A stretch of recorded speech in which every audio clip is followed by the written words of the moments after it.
Yes, lads, what is going on? And welcome to Season 3, Episode 22 of The Running Irishman. In this episode, we are back with the guests. We have Aoife Lynch on the podcast this week. Aoife is an Irish athlete who just represented Ireland in the 4x200 metres in the World Relays there last week.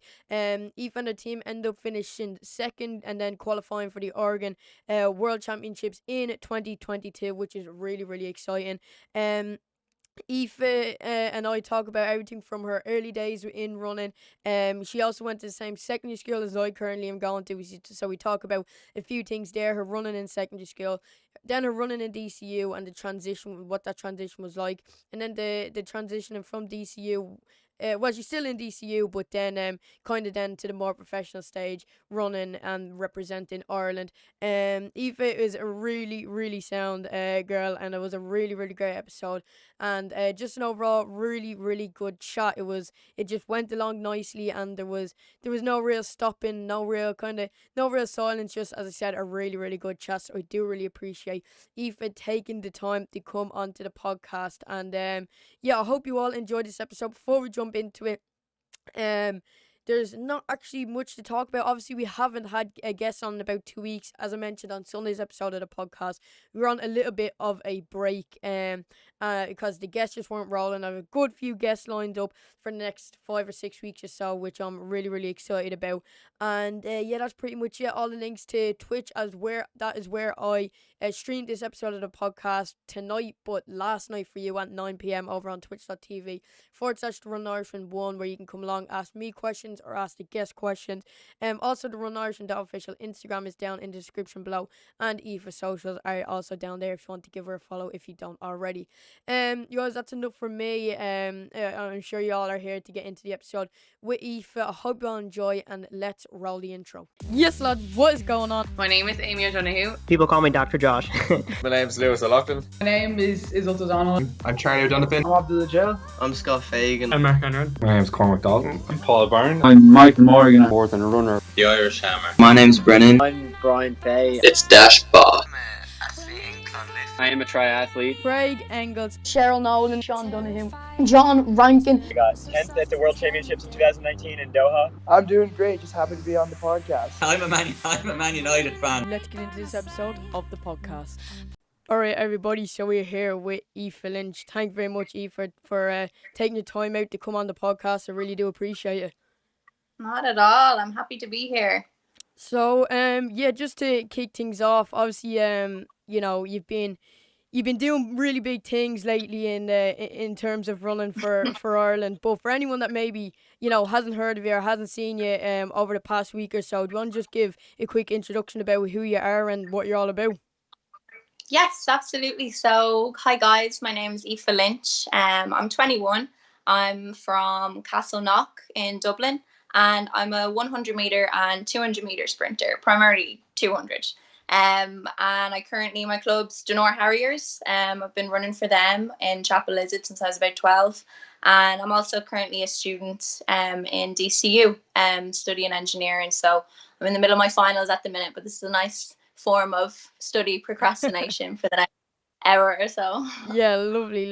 So yeah, kind of just to dive straight in, being from Ireland, we have obviously Gaelic and hurling and soccer and other sports. So growing up, obviously you jumped into running, quite early enough at the age of 12. Did you do any other sports leading up to that, which kind of made you realise that you were, quicker than some of the other people on your team, or did you just always be in with running and it's the only sport you've ever done? Yeah, absolutely. I was kind of one of those kids that did a bit of everything, except for GAA. Funnily enough, I'm not very. The hand-eye coordination wouldn't be great, so I never really took up GAA. But I did the likes of horse riding, Irish dancing, all that kind of thing, the kind of weird sports. But then I was kind of always I don't want to say naturally fast, but I definitely did do santry throughout school and the after school athletics throughout primary school. So it was kind of just bound to happen eventually. And then I joined the running club eventually after the West Leinster schools. So it was definitely always a passion of mine. And then it only really became serious when I joined the running club. And then when you say you kind of became serious when you joined the running club, did it kind of, straight away, was it, good solid training and you start seeing progression straight away, or was it kind of more of a slow process? I'd definitely say it was a slow process, and it still is, to be honest with you. In my age group growing up, even from the age like under 13, under 14, it was extremely competitive. And I'd be lucky to make, a national heat, a national final. Obviously, the way it works throughout the country, you have the provincials, and then they make the nationals. But in Dublin, you have to qualify within the county, because there's so many clubs. So it was always extremely competitive, but that's definitely probably what helped me kind of keep it up and made me work harder. But yeah, definitely, it was tough training from the get-go, but I wouldn't necessarily say, it turned me off. Essentially, it was just a matter of kind of keeping it up and taking the small kind of successes as I went along. Yeah, definitely. And in terms of those, small successes, when did you start seeing your first bit of success? Because obviously, an athlete of your caliber at the moment, obviously along the way had to pick up a bit of success to get to where you are now. So when did you start kind of seeing your first real bit of success, and kind of, that kind of allowed you to be more motivated and to Yeah. continue on running? Yeah, absolutely. I think definitely the summer of 2016, I had just turned, it was my 17th birthday, and I won the Leinster Schools 200. And I actually managed to shave a second and a half off my PB. And I had never really been running for times up to then. Like, I was still only really getting hand timed in training. And I think I ran like 24:8 for the 200, which me and my dad just couldn't believe it. Like, we were like, I'd been running 27 seconds like for the past 3 years. Not saying that's bad, for that age, it's pretty good. But just to drop such a time like so suddenly, it was definitely a massive motivator, and just kind of prove to myself that why stop there. You can keep going with it and keep going for these big PBs.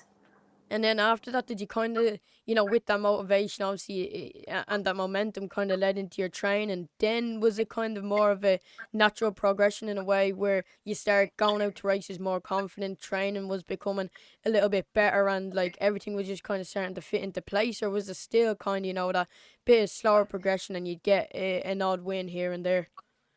Absolutely, yeah. I think once I eventually started, dropping times and getting PBs, I really got into, focusing on, well, what can I improve on in the race, and I was taking it a bit more seriously, definitely.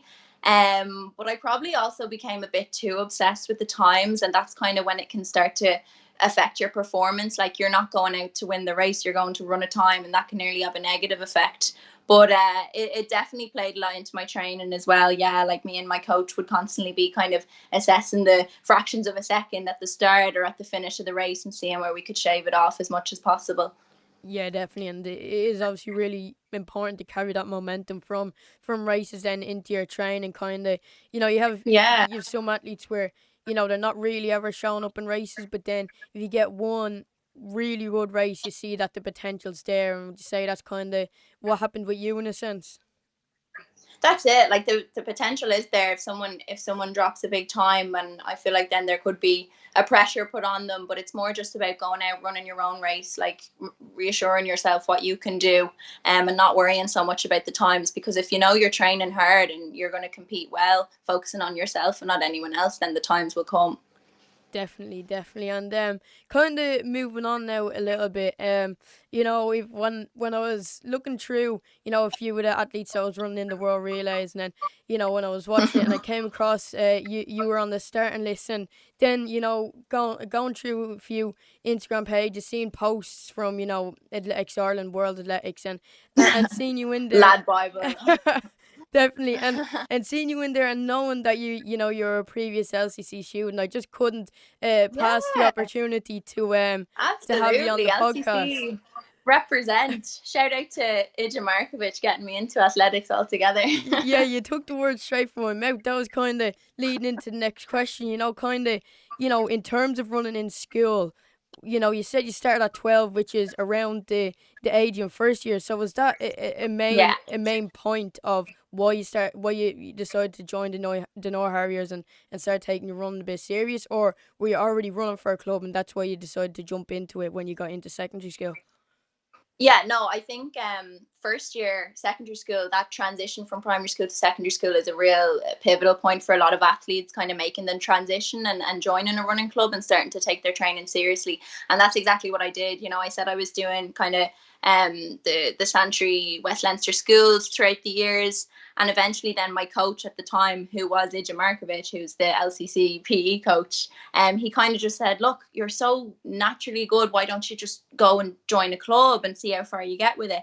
And it was him and his mindset that really pushed me to do that. So I can thank him, all right. But yeah, that's really how it happened. And from there on, I joined a club and I started actually getting into the athletics mindset and not just going out for a day off school, Yeah, definitely. And kind of on that point as well, nowadays, like when we were able to go to Sanctuary, go to the, cross country Leinsters and North Leinsters and whatnot, you kind of just sign up and you were on the team. But, back when you were running for school, was there ever like any sign of real like training sessions after school or kind of trials you had to do to get on the team, or was it still the same that you could just sign up and everyone got to go? Yeah, no, there were definitely trials. Funnily enough, I remember the competition being starkly more difficult in primary school than in secondary school. I don't know if it's because everyone's kind of the same pace in primary school and there's a lot of childish competition. But I remember struggling to make that team in primary school, like 5th class, 6th class. And then it all started coming good for me in first year. But yeah, no, it was pretty much the same as you'd expect to run, like a heat and a final. We'd have races maybe after school or like a trial out in the field, and then a relay team might be picked from that and stuff. And like it's actually good for those who maybe wouldn't be familiar with the sport already to get yourself into that competitive mindset before you're even picked. Because if you're just put on the team, you're not going to take it seriously, and you're probably not going to get any results for the team or for yourself. Yeah, definitely. It is good having that, as you said, that competitiveness early on. And then Yeah. in terms of, representing the LCC, in terms of Santry on the track, in terms of like wins, big wins, second places, kind of good memories even overall in terms of running for the school. Because I know once you kind of move into that college and professional realm of things, it starts becoming quite a bit more serious. So then kind of enjoying the time running in secondary school can be really important. So was there any like good memories, good wins that you can remember from obviously it wasn't that long ago, it was only about like 3 years ago. Yeah, you're making me out to be ancient here. No, absolutely. And the funny thing is, you say that, like, I'd say the best memories that I actually have would be Irish schools or Leinster schools, and having those teammates there that you wouldn't always have at a club's athletic competition. Because a few of the guys that used to be on the team in LCC, they wouldn't do running outside of school. So it's great to see them there, and they might have made a Leinster final and they wouldn't have even expected to, and they're terrified, like. But it's cool to see. And I also remember making my first Irish schools like national final in the 1 and the 2, and I was the only LCC student there. But I was so buzzing just to be wearing the singlet, like, because obviously LCC, it's only 10, 12 years old now. It's a new school, and so to be representing them like on a national scale, when it's still so young, it was great. It was obviously like you start off with such a big team in West Leinsters and then it trickles off. But I know there's been people since then. I know Scott Fagan has been flying. I don't know, is he still there? No, but, he's gone. He's actually gone to CCC this year. Oh, yeah. Oh gosh. Well, he represented LCC in his time, yeah. So we'll claim him for now. Definitely.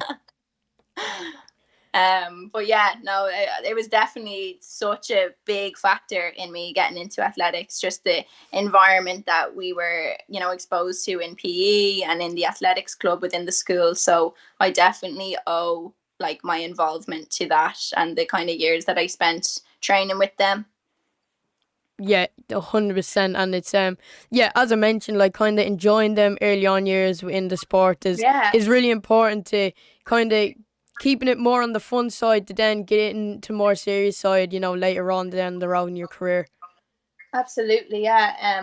Like I don't want to say there's loads of pressure now, because there's not. Like, there's only going to be as much pressure as you put on yourself.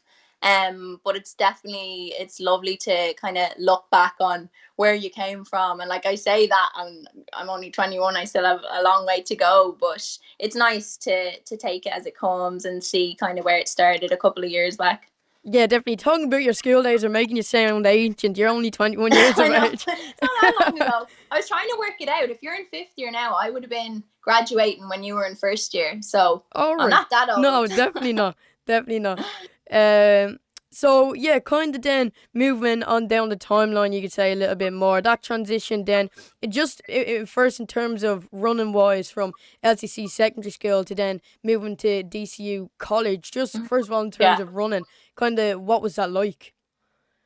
I think in first year I really got a shock to the system. I'm not gonna lie. Not so much the competition within varsity athletics. It was more the lifestyle and managing the independence of having to study and commute and train and fit it all in. And it was just, I just remember I was just exhausted all the time. And that's actually one thing that I would say to anyone maybe in sixth year: if you're running currently, you're studying for your leaving cert, like, that is stressful in itself. And you might think once you get through the leaving cert, this sounds so pessimistic, but it's like, just be warned, or like be prepared for that kind of shift in lifestyle when you do go to college, because people will make it out to be kind of, relaxed, and like you can manage it more with socializing and stuff. But it's a lot. It's a lot to have on your plate, especially when you're a student athlete. And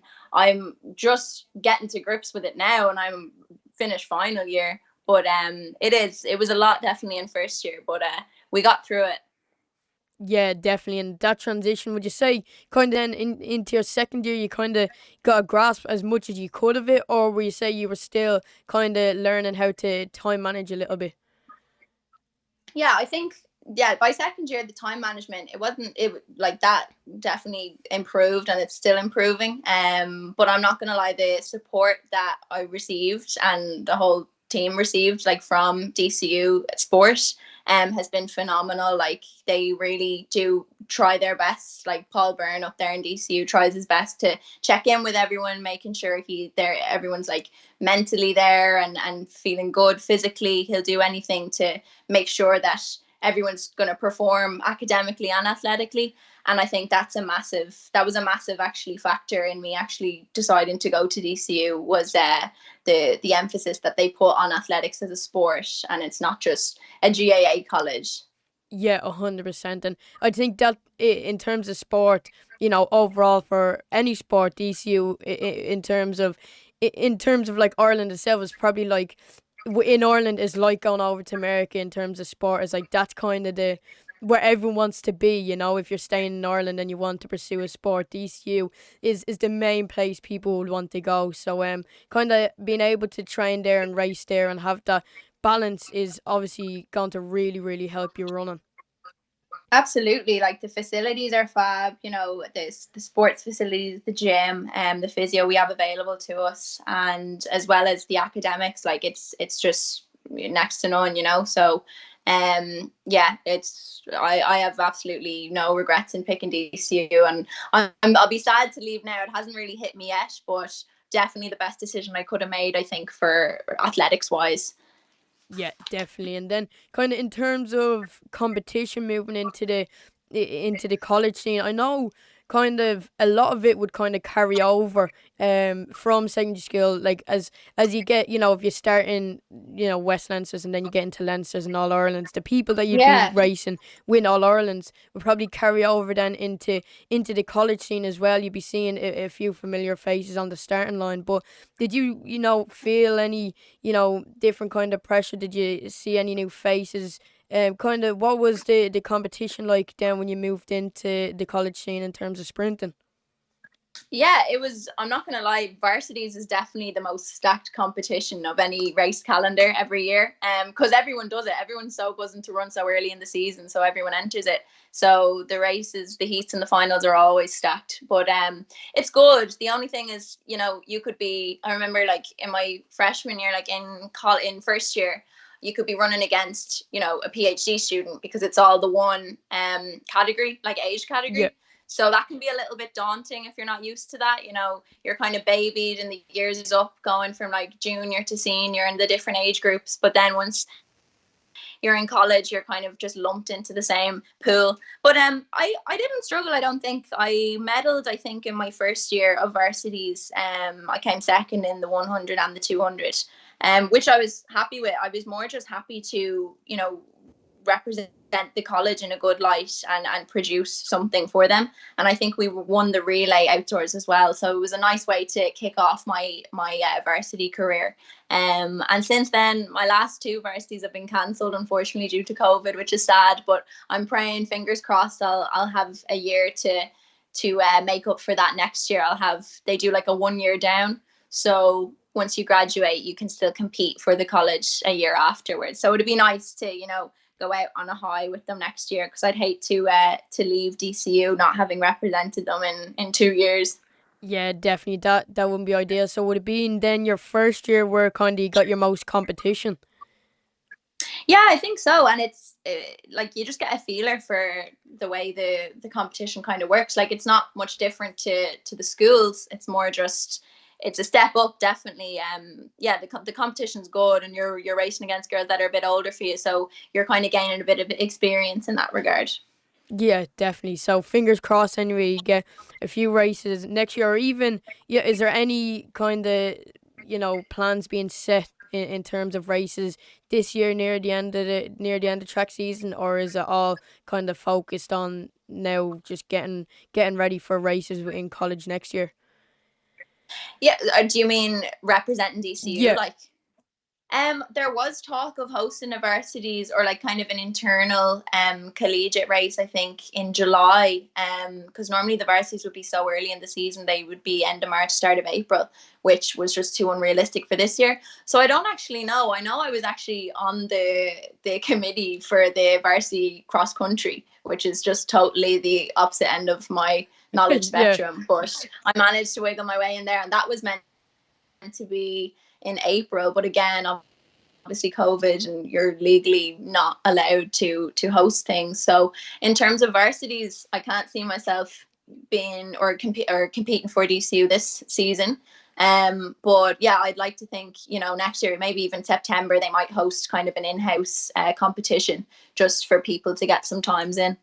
Yeah, definitely. Well, fingers crossed anyway. And, as you mentioned at the start, you are part of the Donore Harriers, and they do have some pretty good facilities. You've the track there, and there's no lacking facilities in that sense. No. But in terms Yeah, of it's no, go on. No, I was just gonna say they've been so good throughout the whole thing. Like the track was closed there for a while, but it's a little safe haven. Like it's always so quiet, but it's great to have. It's a little 300-meter track, but it's like a sponge. You'd never fear being injured on it or getting injured on it. Yeah, definitely. But no, just I was gonna say there is that because as well DCU have the facilities as well, and just as good or even a little bit better. So kind of, how do you balance that in terms of training with DCU? Because I presume a lot of the athletes on the team, I was talking obviously with Paul Byrne and Cormac Dalton there a while back, and they were they do running obviously outside of college as well. So do you be up there much, or do you have to do any specific trainings with people on the DCU team, or can you just always be going off doing your own bit with your team? Yeah, no, it's been pretty much individual training. The only time we'd really train together, me and any of the DCU girls, would be when we were about to hop into a relay, a 4x1, like 2 minutes before the varsities final. But other than that, yeah, it's everyone kind of doing their own thing. We're so lucky to have the gym up in St. Clair's in Glasnevin. which is just state of the art. Like, it's high performance, have your platforms and everything, and you can book in there for the scholarship athletes. So we're so lucky to have that. And they have the little strip of track as well, which is great just for doing a quick speed session. And that's pretty much been open to us throughout the whole thing. So I'm so lucky to have had that.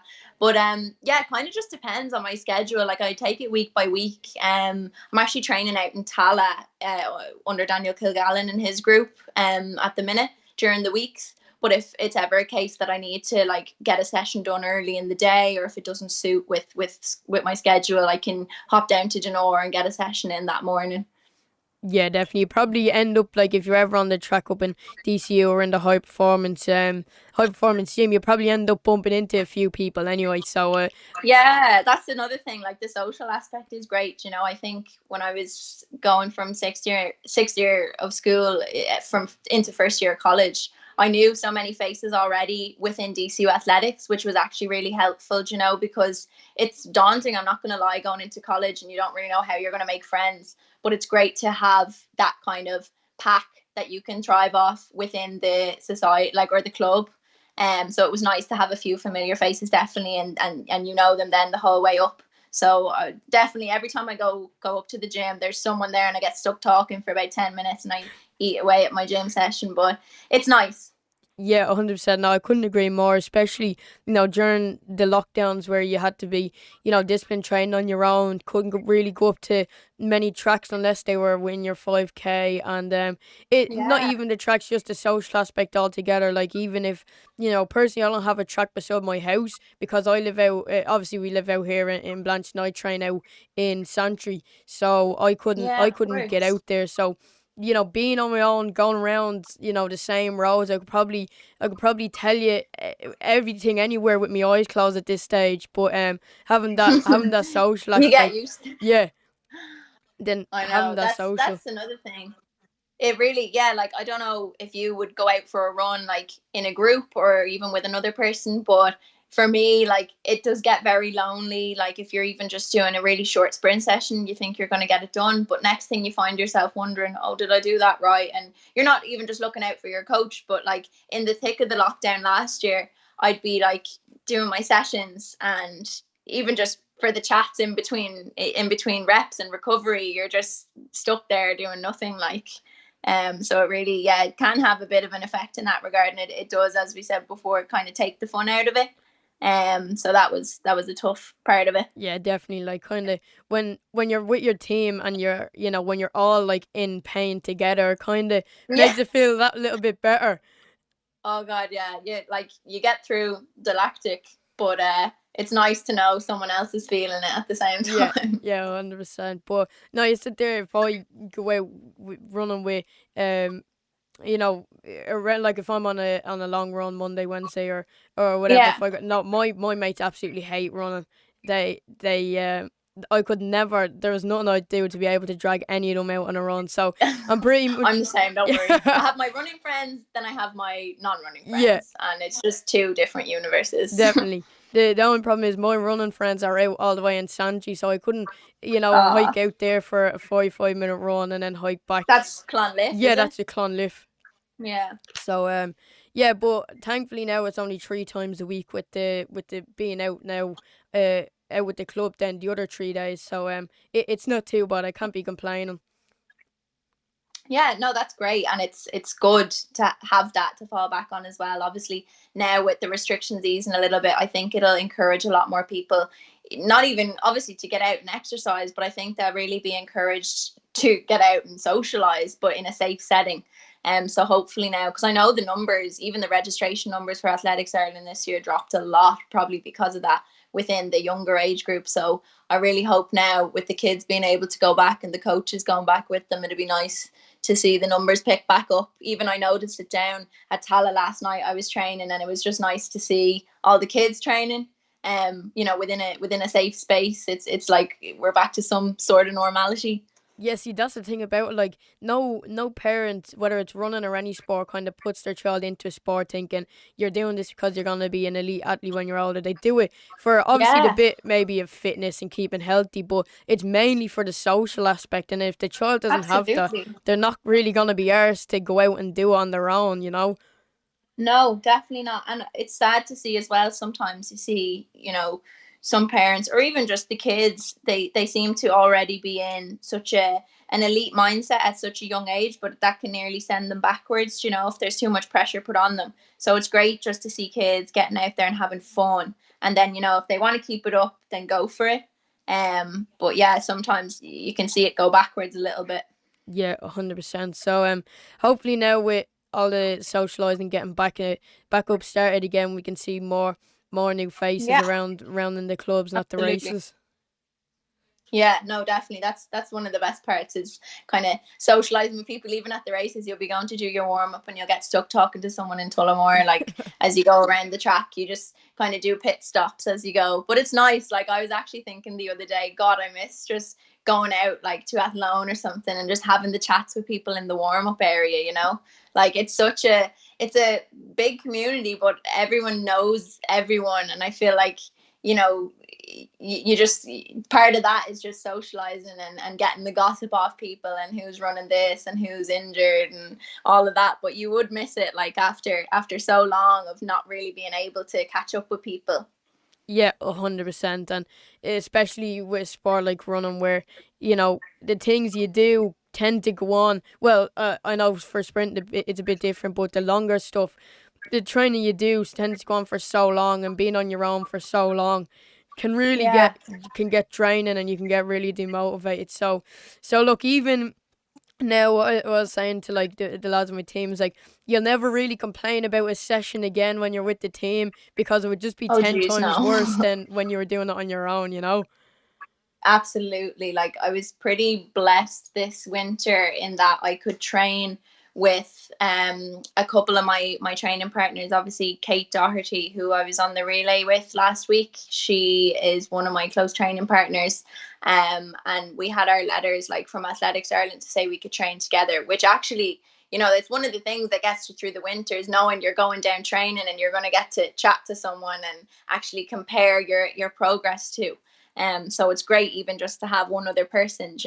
Yeah, 100%. And the thing, I think the weather, like in terms of being with the team and not being with the team, has a big thing to do with kind of people's motivation. Because like personally, I'd say I'm little bit better at cross country, but what I love is on like a bright summer's evening, going down to the track and having like everyone out there and having your team there, and it's like, and Oh, it's a really good absolutely. buzz around. And Yeah. having being out running on a sunny day on your own, it's good, but it doesn't compare to the atmosphere of when it's sunny, being like out at the track or out at the club. That's it. When you have people there with you, and especially now, like it's that time of year when it's getting gradually, you notice the brightness in the evenings, and you're no longer finishing a session and it's pitch dark out. Like the sun is just setting, but you're finished and it's warm and there's people there. Yeah. And I don't know, I think it's just a nice, everything's kind of coming together now with the restrictions easing. Like we just need that little bit of weather to cheer us all up a little bit. But it's definitely, that makes a big difference, especially in the summer sessions when you're trying to get into form and you just feel better, you feel faster, and everyone's like mentally kind of buzzing. Yeah, 100%, 100%. Yeah. Kind of moving on a little bit. Obviously, you've represented Ireland on an international stage for a few times now, but kind of to get there, you have to go through the ranks, obviously within Ireland. So in terms, Yeah. nationals, did you compete in the ones last year in the up in Santry? Yes, so there was the national championship on, I think it was in August, and it was a bit bizarre, not gonna lie, because normally, my season would be finished by late August, and that was really only when people were peaking. So it was a bit crazy, and also factor in like none of us had access to a track up until about 2 weeks before because we were obviously like in a lockdown, and we were only just coming out of it. So that was a weird experience. That was probably the time COVID has affected me most in my training and my competing. There have been a few Dublin graded meets up like in the lead up to it, but then when we got to nationals and there was no one in the stands and there was hand sanitizer everywhere and we weren't allowed to use the blocks like to practice before our race, and it was just like, oh, here, like this isn't even a nationals at all. But no, it was actually, it ended up being a great competition. I ran in the 1 and the 2, and I was a good bit off what I would have been aiming for, my PBs from the previous year, but it was amazing just to get to run, and the weather was quite good as well, so it replicated any other competition, and it was just so good to get out and have an opportunity to race. And that was kind of mimicked as well in the micro meet that was on in February as well, so they managed that well. Yeah, and how did you get on in that micro meet? Because I know I know definitely in terms of like middle to long distance, but in terms of sprinting, was it the same to qualify for the European indoors? Yeah, I think I'm pretty sure that was the most amount of like Euro qualifiers at one meet. It was so successful, and when I was going into it, I was quietly confident that I'd get a lane in either the 60 or the 2, just based off like times and stuff from the previous year. But I was a bit worried about just again the running of the meet, and like there'd be no one there and there'd be no atmosphere. But I think it actually had a brilliant effect on everyone. Everyone was on form, like.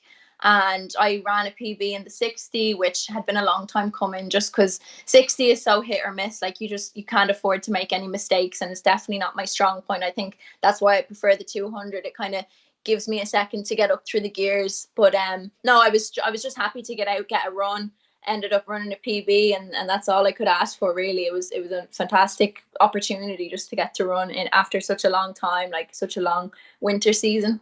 Yeah, definitely, and it was. I was gonna say it was a good day for you with your PB and a lot of other athletes. But I was watching the live stream on Athletics Ireland's YouTube, and it just seemed so quiet.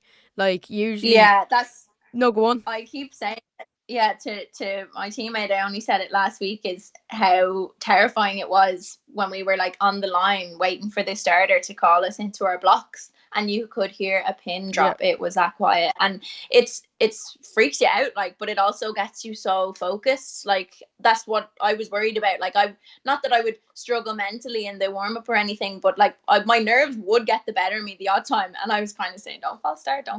But that's what everyone's always thinking. In an intense kind of setting like that. But yeah, no, it's never been so quiet, especially then factor in like the indoor track, and there's echoes and you can just hear someone from 100 meters away, like. But no, it was a weird, again, it was something different, all right, in terms of race experience, but it paid off. Everyone seemed to be on form, either running a PB or an SB. So yeah, it was great success on behalf of Athletics Ireland. Yeah, definitely. Just to kind of get some sort of race out there, and especially the fact that I was coming up to the European indoors as well, to get some sort of qualification time for the top athletes in Ireland was a good thing for Athletics Ireland to actually pull off. Absolutely, yeah. Like I was obviously a good bit off the 60 time, but I wouldn't be fearing it now in the next couple of years. As I say, 60 wouldn't be my strong suit, but yeah, you never know. Like I would be hoping to start targeting those major champs now at senior level, because I'm kind of fixated at the minute on under 23s. And for a while, it was a bit of a mental block in terms of, oh, well, like after under 23s, like we're all just lumped into the same, senior age group. But like, why use that? Like, why not use that as motivation? I'm hoping now I can really start seriously targeting those in the next couple of years as I mature into a senior athlete. Yeah, definitely. We'll wait and see what that transition's like. As you said, use it as motivation. Hopefully a successful one. Well, I'd say I have your back anyway. I'd say we'll be seeing you in a few Europeans, possibly even world championships. We don't want to pile the pressure more on. World relay finals. Definitely. Just be manifesting it, and it will happen. Yeah, I'm telling you, manifestation, it's real. Look, if it's worked for you, then why not try it? Speak it into existence. That's I'm it, telling exactly. It works. Have you tried it before? It's not so much, well, manifestation and let that be it, but you really do have to think a certain way in order for something to happen, and I'm not just making a joke of it, but mindset is a massive thing. You know, if you go out into a race and you're not feeling up to it, but if your mind isn't 100%, then your body's not going to be 100%. And that's something that I'm even learning now during my training sessions. If I'm not 100% focused on a rep, then I'm not getting the max like benefit out of it. So there's no point really. So yeah, definitely mental strength is a big part into it, I think. Yeah, no, 100%. Because like I've kind of witnessed it firsthand in a sense of the mental strength thing. Because I'd be quite bad now on the starting line with the nerves. Especially with the longer stuff, knowing how badly it's going to hurt, I kind of just be like, oh, stop. You say that, and then that's me like running a 200. Like 100, not a bother on me. You won't even feel it in the legs, but 200, I'm fearing it. Oh, yeah, but yeah. Yeah, no, definitely. It's all about mastering that, and even you'll get that like across the board, even on an international level. I've come across athletes in the call room, and on paper, you know, their times are amazing, and they've run some serious performances, but they could be a nervous wreck, and it's all about how you handle it on the day. Yeah, 100%. Like some athletes could be losing the race before it even starts. You know. Yeah, absolutely. Definitely. Now, kind of, you know, on the topic of the international stage, you've been, you know, even at the age of 21, you've been around the block a few times. So, in terms of, you know, Irish Vest, when did you get to pick up your very first one? Yeah, so I mentioned earlier, after my Leinster schools and my grand PB of 24.8, I actually ran, that was a qualifying standard for European youths for the 200.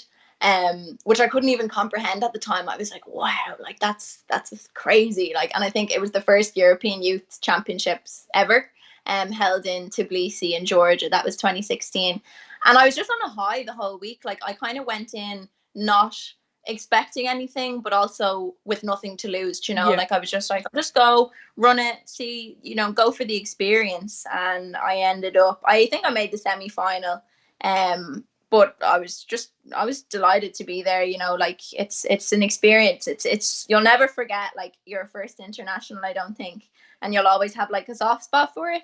But definitely made me kind of, it just set the bar then for the you know, subsequent years. Because I'd hate now to go through a season without, you know, the potential of making a championship here or there. You know, there's always going to be that hunger then, and that's driven by that first kind of major qualification for something. Yeah, 100%. And I feel like, you know, from athletes I've spoken to, that kind of comes from, as you mentioned there, the first year you went, you kind of had nothing to lose. You know, it was your first year, do it for the experience. But then as the years go on, you kind of don't want to just be, you know, making up the numbers. You want to be challenging for finals and challenging for medals. So do you kind of feel the pressure build slightly as the years go on in terms of the international stage? Yeah, I think definitely now I'm trying not to tell myself you're under pressure to get a time and you're going out and you have to qualify for this at this time. But I think, yeah, there is a little bit of pressure, especially when there's like brands on the line, or like people are expecting stuff of you and they want you to perform. Not saying, you know, I'm being held with a gun against my head to run a PB, like, but yeah, it is. It's an internal pressure, I think, and you have a lot of expectations on your own shoulders. But again, you just go out and focus on, you know, executing as best you can, running your best performance. And then hopefully the times will come with that. So not so much focusing on the clock, just focusing on what you're doing on the track. Yeah, definitely, and kind of that experience definitely paid off. Then there, last week getting to represent Ireland in the world relays, I was yeah, when your post from that came up on my Instagram, and it was in the caption you mentioned that, you know, a week before you didn't even know that you were going to be, you know, flying over and representing Ireland in the world relay. So kind of leading up to it, kind of what was that like? Was it out of the blue? Were you training for it? Kind of what was that whole build up like? Yeah, do you know what? Like, I've been kind of knocking on the door a little bit with the women's relay for a while now. And then I was a bit like, I was quietly confident then after my 60-meter time at the elite at the micro meet, kind of just to put my name, like put myself down like on paper, you know. But I was so buzzing just to be brought along. I knew I was a sub for the 4x1, but I knew also in advance that there was a 4x2 being entered, and obviously that suited me down to the ground, 200 being like my preferred event. So I was delighted to be put on the first leg for that, and that's kind of what I had fixated my focus on throughout the whole week then. Yeah, definitely. And then was this kind of like a different, atmosphere? I know, like, kind of without the fans and and whatnot, and maybe without the atmosphere, but kind of just being, maybe just the title World Relays, kind of feeling like more of a world championship kind of setting. Oh God, yeah. Was it like completely different to any of the other times you've represented Ireland? I think the funniest thing was, like, one of the biggest things for me, one of the biggest differences I felt was when I got down, like, to run the 4x2 and I was setting up my blocks. I didn't like, the blocks were different. They were different to like any of the other championships that I've been to, because European athletics would have different blocks to world athletics. Yeah. And I actually took a look at them and I was like, geez, how am I going to set these up? So that was one of the smaller things that was different. But yeah, no, the atmosphere was phenomenal. Like, there's no exaggeration. Like, you go and you're obviously there to, do a job and compete, but you just get such like a secondhand buzz off seeing world-class athletes perform and break national records and get world titles. Like, it's unbelievable, it's indescribable, and it just makes you want to be there again, not just at a world relays but at a world champs, like for your own individual credit. So yeah, it was amazing. Like, don't get me wrong, COVID, it's terrible that there could be no crowd in such a magnificent stadium, but the atmosphere was still amazing. I think they had crowd noise. I can't really remember it, to be honest, but even the call room, like, was just such a buzz, and it's such an experience as well. I'm so glad that I was able to go through the call room process, because it's daunting, I'm not going to lie, because when you have that many athletes in one crowded space, especially in COVID times as well, it was a bit of a shock. But no, it was great. And then next thing, you're out on the track and you'd kind of just forget about it all. So yeah, the atmosphere, I don't think it was lacking at all, despite, the whole pandemic. But yeah, no, it was amazing. Yeah, 100%. And then kind of jumping straight into the final, you were the first leg. You were bringing it out of the blocks, and kind of what were your before kind of we jump into your actual race and your performance? What were your expectations going into the final? As you mentioned, were you quietly confident that you could pick up a medal, or what was your mindset like? Yeah, I wouldn't even say quietly confident. We knew we had a strong team going into it. All the girls, we have pretty good 200 times on paper. Sophie obviously is such a strong 400 runner, and she has a solid 200 time, like, under her belt too. So she really was able to bring it home for us. But I was delighted to get like a block start and be the first leg, going out, hopefully putting us out into a strong position. Like, we ran the race that we had to, and we produced like a great result. But I would say we went in with a great mindset, and again, a nothing to lose mindset, and it really paid off. There were some teams out there that had just run the 4x1 final a few minutes before, then they hopped into the 4x2, and fair play to them and all, but we obviously benefited just in thriving off that atmosphere and just going out, and we had nothing to lose, and it paid off, thankfully. Definitely did pay off. And then kind of now moving into you personally, walking out, setting up your blocks in pretty much a world championship setting final. Because the world relays don't come around as well. They do come around as often, but like they certainly don't. Yeah. I'll tell you what, it didn't feel like a world. Well, it did, but empty stadium. It was a bit anticlimactic, but I'm not gonna lie. I think even if the stadium was full, I still would have felt just so comfortable out there. Like, it's a crazy feeling. The build up in the call room, and you walk out, and it's freezing cold, but you're on the track and you're there to do a job. And yeah, I felt totally comfortable. Wasn't too nervous. I just kind of set up my blocks, same as I always would in training, and just hope to God I didn't false start. Definitely, and you didn't. And then when you got out the blocks, kind of were you feeling good from the start? Then, kind of as soon as you got out the blocks, how were you feeling?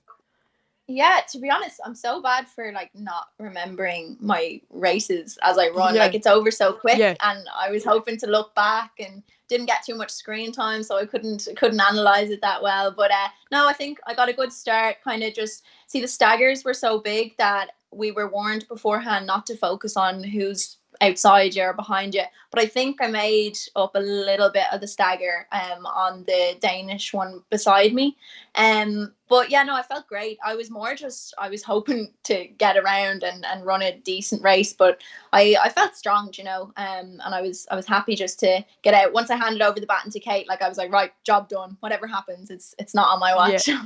Yeah, definitely. And I feel like it being the start comes with the pressure of, false starting, but then also the pressure's kind of taken off in the sense that there isn't too much movement at the start of a 200-meter relay or 2x400-meter relay or kind of any kind of relay race in a sense.